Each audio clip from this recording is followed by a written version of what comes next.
Surprise! বেশি zoom হয়ে গেছে। ছোট কর। কত আচার!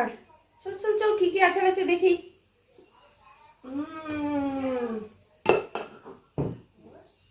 ও মাই গড, পিঁপড়ে ধরছে। চল কাটিং সাজাতে পারিনি, আমাকে বলেনি, আমি যদি নিয়ে চলে যাই সেই জন্য। এগুলো আমার বোন বানিয়েছে, আমার মা একটু হেল্প করেছে, কিন্তু মেন উদ্যোগটা আমার বোন। প্রথমেই এটা হচ্ছে আম, তেল দিয়ে আমশি যেটা বলে। যাই হোক, দেখি কেমন সেন্ট বেরোচ্ছে। এটা মুড়ি দিয়ে অসাধারণ লাগবে। তারপরে আছে আমের আচার, যেটা মিষ্টি আচার। উফ, খুলতেই পারছি না। যাই হোক, মিষ্টি আছে। খেতে ইচ্ছে করছে, কিন্তু চামচ কই?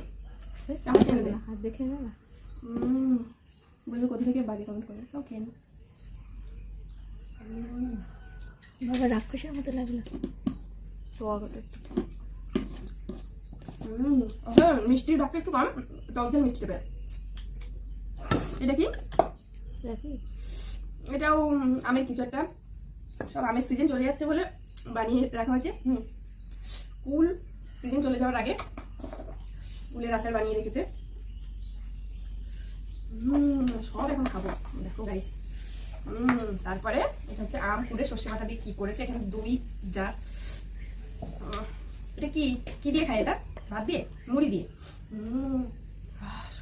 সর্ষের যে একটা গন্ধ, দারুণ লাগছে। আর আমার সব থেকে ফেভারিট হচ্ছে এটা, যেটা ভালো ফটো জোটেনি, বাট ও মাই গড, এটাকে ফোকাস কর। দারুণ।